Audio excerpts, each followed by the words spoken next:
This week on Vaticano, experience the Eternal City with seminarians at the Pontifical North American College as we follow them in their apostolates. In this Vaticano special, you'll share in the seminarians' joy and suffering as they evangelize people in the community, from the homeless on the streets to migrants in need of a meal, from children receiving the sacraments to young adults looking for their vocations. Vaticano starts now.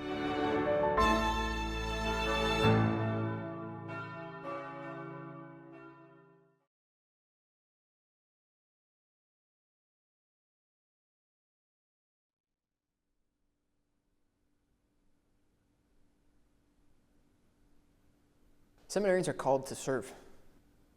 We're called to serve the people of God in a special way within the body of Christ. We're meant to have that encounter with Christ and then be sent. But sent to serve, to be Christ for others. For me, it was always, the only priest in the parish was my pastor, and that's kind of who I learned what the priesthood is like from. But then you come to seminary, and so much of your formation is spent in community, and you get really close with the guys in your classes and the guys who live near you and everything. Our focus is always on God. When we study, we're focused on God. When we're meeting each other in the hallways, we're focused on God. When we're eating our meals, we're focused on God. When we go out into the city, we're focused on God. And it's a beautiful way of life. It's a training of the heart. I think it's a training of the heart to be conformed to Jesus, the high priest, is what the priesthood is a function of. It's a function of Jesus' priesthood, his sacrifice and his love for you and for me.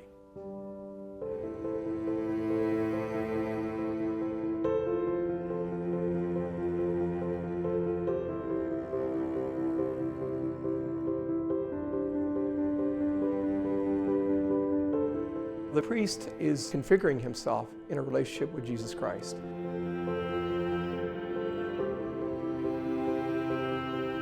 We look back in the scriptures, he took bread and wine, he offered those to his Heavenly Father on behalf of, in the future, the people of God.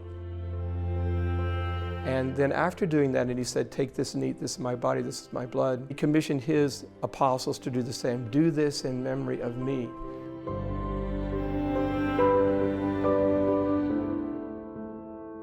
One of the other important elements that happened on that night was that he washed his disciples' feet. And that action also, he says, and you must do this, you must serve the people of God. That is very much a part of what we're doing.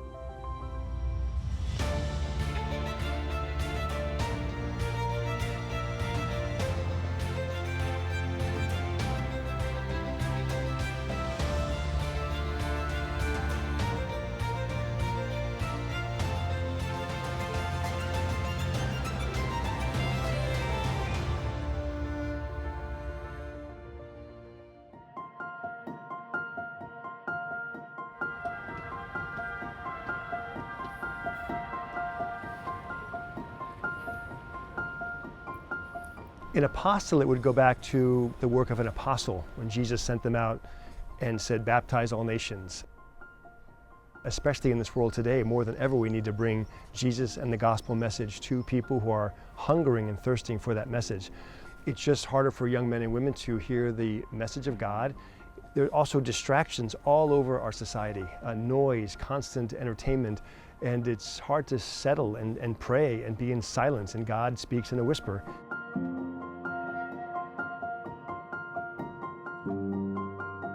Despite the challenges our society faces back home and throughout the world, these men had left space for God to call them, to let his voice come through, to touch their hearts, and to say yes to that call.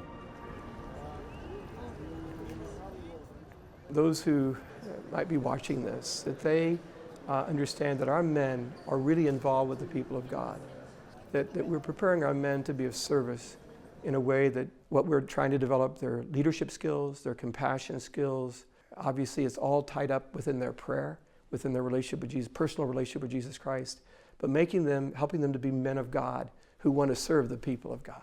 The people of God deserve, I would say, not just want, not just need, they deserve holy, prayerful, generous, and joyful priest to serve them. The people want someone who, as John Paul II wrote in Pastores Dabo Vobis, a man who is a bridge and not an obstacle to Jesus Christ. They want to be able to engage their priest in a way that they say, he's our priest, he's our father. Well, gentlemen, it's really good to be with you. As you well know, we have 22 different apostolates here at the North American College. Very much about evangelization, very much about engaging the people about the message, the good news of Jesus Christ. This evening, I want to speak with you about this relationship that you have in your missions, in your particular apostolate. What is the goal? What is the focus that you are about in your missions, and what do you want to take away from that? Yeah, so as you know, the University of Mary is an apostolate, university apostolate, in which we go out there a couple times a week just to bring the light of Christ to them, go on their home turf, interact with them, meet their needs sacramentally, socially, and to serve them as best we can in a virtuous manner. My name is Deacon Josh Hill, studying for the Diocese of Bismarck, North Dakota. I grew up around the Great Plains area, South Dakota, Montana, North Dakota, before seminary. I didn't know who I was, very insecure, didn't know where I wanted to go in life, what I wanted to do. It kind of just was going with the flow, honestly, of society.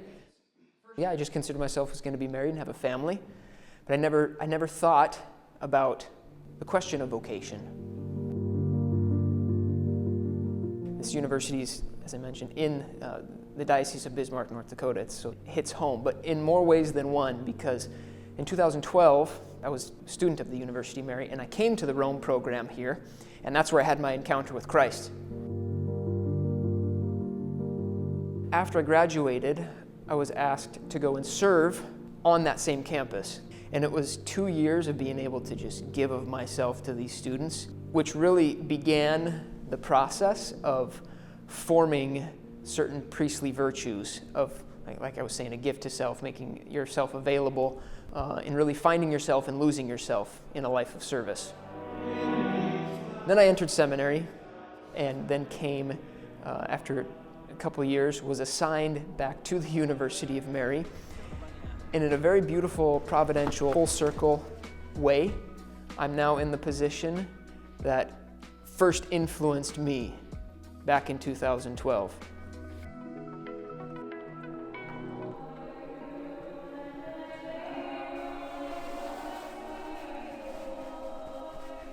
The role of a deacon will primarily be specified in the Mass. As you serve alongside of the priest and you assist at Mass, you assist at the Supper of the Lamb. We had the Mass on the conversion of St. Paul. This encounter that St. Paul had with the Lord and how it changed his life. I was able to share a little bit about my encounter. The primary emphasis for Saul was on his own activity. It was Saul serving the Lord according to his own way, according to the measure that he understood. And the main message, I would say, would be, in God's will does one truly find oneself. If you desire to encounter the Lord, you undoubtedly will, but only in the ways of his mysterious providence. Only by doing God's will can the Saul that you think you are be transformed into the St. Paul that our Lord knows you are.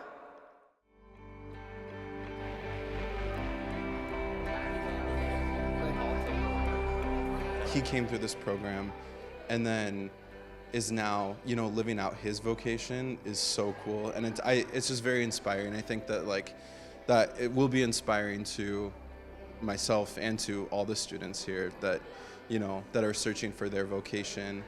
Patience is something that you just have to endure, and that's how you grow. It's something that is washed upon you, and you grow from that. So it's not something you can actively, patience. You can't really control it. It's a certain position of surrender.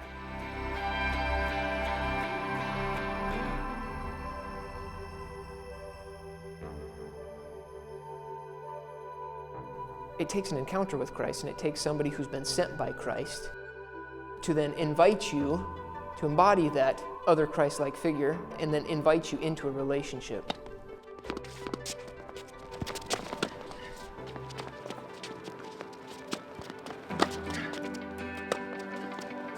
And having that apostolate experience, it gives us that chance to serve. When we're in seminary formation, when we're in academics, we learn about Christ, we learn about theology, the church, all of these aspects of our faith. But then with apostolates, we're able to apply that.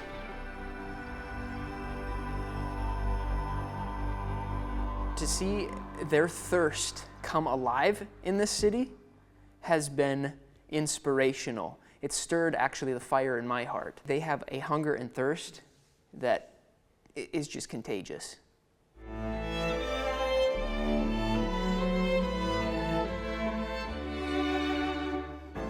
In a few moments, we'll be back with more on Vaticano.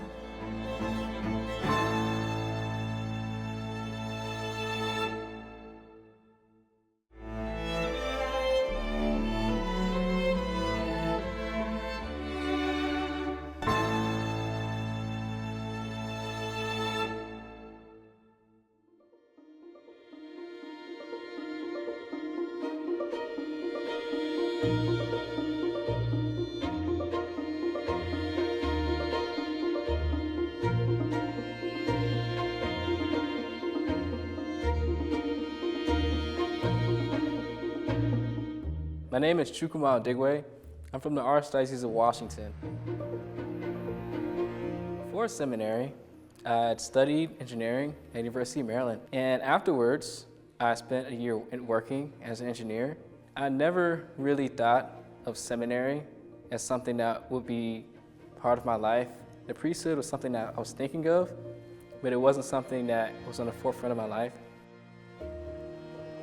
Until I had an encounter in college that really helped me to really see that God might be calling me to the priesthood.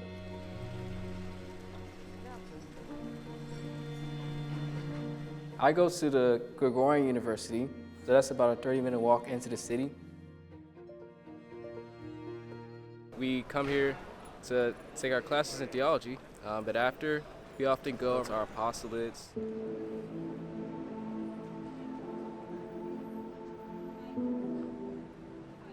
So we've been serving at the Centro Stali Center for Refugees, and it's been such a blessing because the people we encounter there have great suffering, but they often show great joy.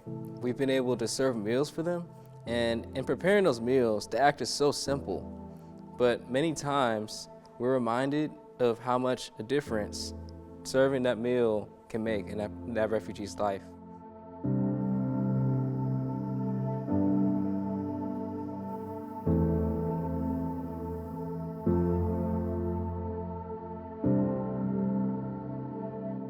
They have a place for the refugees to eat, multiple meals each day. I serve during the lunch hour. These people, they come from so many different experiences, and I imagine many of them have been very traumatizing.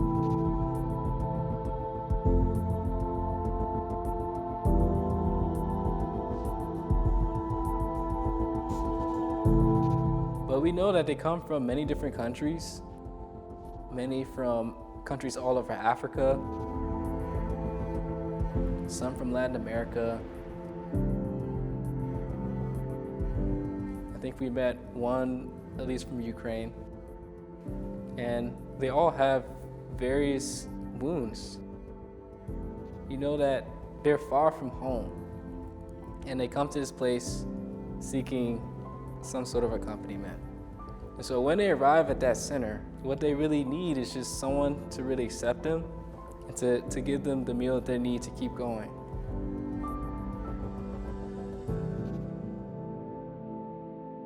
There was one visitor who came, and it seemed like he was having a very rough day. And he received his meal, and he wasn't exactly ready to leave the center. And he was going back and forth for at least close to an hour. At some point, he walked past me as I was preparing a tray to get to somebody. And I just smiled and said, "Hi, how are you doing?" And in that moment, he seemed to just feel very comfortable with speaking with me about all the things that are going on in his life. He spoke about how since since coming here, it's been very rough for him, how he's, in that particular moment, he's struggling with being on the streets, explaining how in the midst of all this, he wants to be closer to God, but it's just very hard for him in these circumstances.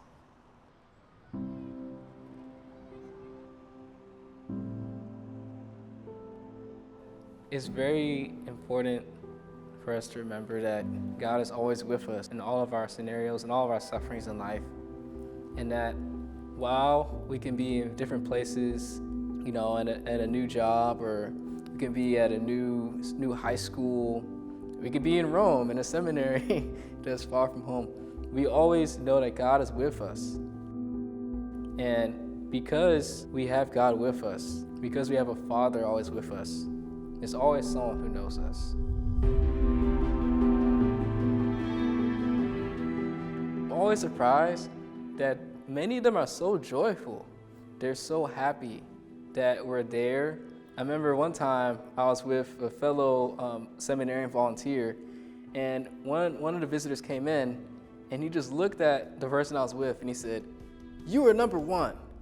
And we were just surprised. We were like, we should be saying that to you. This is a sign that there's often a great joy in the center. So it's always a blessing to be there in that moment, to bring Christ into these moments these people are having that can be very difficult. And I think one great takeaway is just the power that we have as priests to really impact people going through suffering. And that's something that I hope to take with me going forward.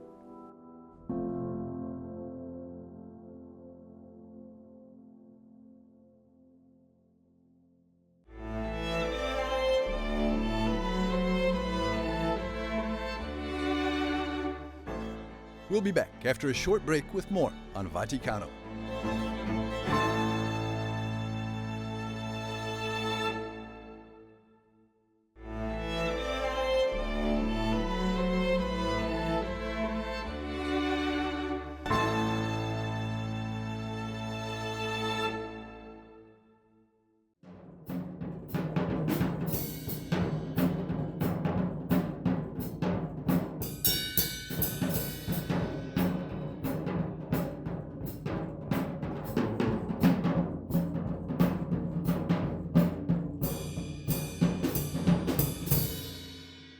I think language, it's like drumming in that way, because you've got this song going on and you're adding to it, but at the same time you're really providing the bass line, providing the foundation, the rhythm, the beat,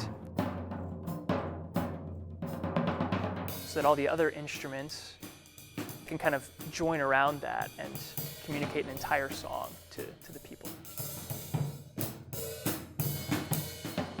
And realizing sometimes what the Lord has communicated to us in the scriptures. Yeah, with the music and everything, see kind of a common thread there of you have to bring together all those resources of communication and language and culture and all that stuff. You have to bring it together in order to really understand what is the Word of God, like how has the Word of God been spoken to me, and what is the Lord speaking to me now. And it's Flaminia. I'm Zane. Yes. I don't know if Zane. we've met before. Yes, so. we have. Oh, okay. Right at the beginning. I was here the first session. Okay. Well, I'm so glad you're here. Yeah, Yes, good to see you. Thank you. I'm very happy to be here. We're going to have a good day, okay? We are. It's going to be great. Okay. Our mission at St. Patrick's is really about teaching the kids that we serve, the kids preparing for First Communion and Confirmation, not only about the sacraments, but also about the Lord Jesus himself, the one who they receive in those sacraments. And I think the opportunity that's there for us is to show them what it looks like to have a living relationship with him, to try to hand on what it means to really be in love with Jesus. Here, who still needs a name tag? You need one? You need one. You've already got yours? You're on the ball, dude. Okay, so everyone go ahead and quiet down, and Troy's gonna call your name and take attendance, okay? So remember our rule. You can't talk unless you've got the juggling, or the hacky sack, okay? Our Father, who art in heaven, hallowed be thy name. Thy kingdom come, thy will be done, on earth as it is in heaven. I was very fortunate because I had a very powerful experience of the Lord and His love when I was in 8th grade, actually. When I was getting ready for my confirmation, we had this just one day-long retreat that really changed my life. We go to Mass every single time we come to religious ed, right? Why do you think we go to Mass? Julieta? To speak with God. To speak with God, good. What else? Why else do we go to Mass? Manuel? To pray, very good, very good. Why else? I mean, it really was going from an approach to life where God, whether or not he existed didn't really matter, and the question of His presence wasn't really consequential, to if God exists, then that's everything. Just this experience of love, that I am loved, not just by a particular person or this person or that person, but by someone who loves me perfectly and knows me perfectly. Okay, so now what we're going to do is I'm going to read to you of what happened at what we call the Last Supper. Can everyone say that with me? The Last Supper. So the Last Supper was it's a great responsibility, and there's a lot of times where I'm like, boy, I gotta make sure these kids know that the Lord is present in the Eucharist. What happens 3 days after Jesus dies on the cross? Serafina. Shh. An angel comes and Shh. That he's, not that he's still alive, but that he comes back from the dead. That's right. So 3 days after Jesus dies on the cross, he rises from the dead.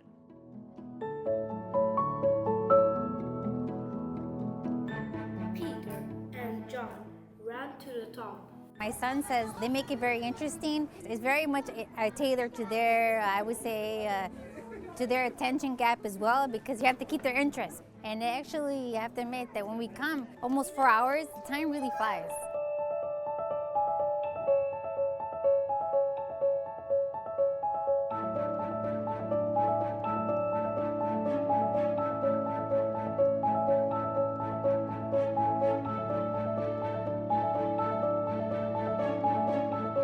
So usually we have the 2-hour-long Catechesis and then followed by a community Mass. So all the religious ed families stick around for the Vigil Mass on Saturday evening. Once a semester, we also do a Sunday Mass where we preach all the homilies and get that experience of preaching the same homily multiple times in the same day. The Gospel of the Lord. And I guess what I hope to take away is really just a better understanding of, where the people in the church, families and young people, where they are in their faith, so that we can better hand on that faith to them. In baptism, we use your gift of water, which you have made a rich symbol of the grace you give us in this sacrament. At the very dawn of creation, your Spirit breathed on the waters, making them the wellspring of all holiness. The waters of the great flood you made a sign of the waters of baptism, that make an end of sin and a new beginning of goodness. We ask you, Father, with your Son, to send the Holy Spirit upon the water of this font. We ask this through Christ our Lord. Amen. Elena Sofia Veronica, I baptize you in the name of the Father, and of the Son, and of the Holy Spirit.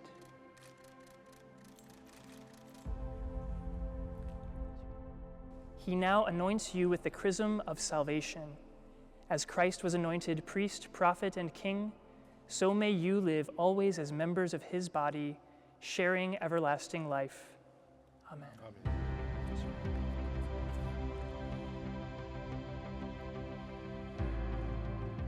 Well, gentlemen, my heart is full of gratitude for what you do in your apostolates, in the mission, the ministry that you're about, in bringing the good news to the people of God. I really can't thank you enough. And I know that from these experiences, you're going to be a great priest back in your home diocese. You'll really be able to bring that message because of the experiences you've had here to really shape you as a person of Jesus Christ for the needs of his kingdom.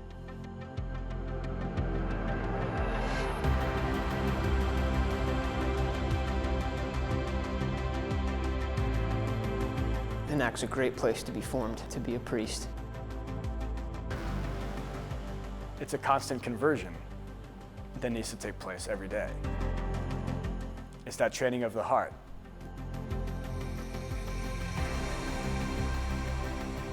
I believe God can use anything for His glory. I hope to be someone who's open and available to the needs of others.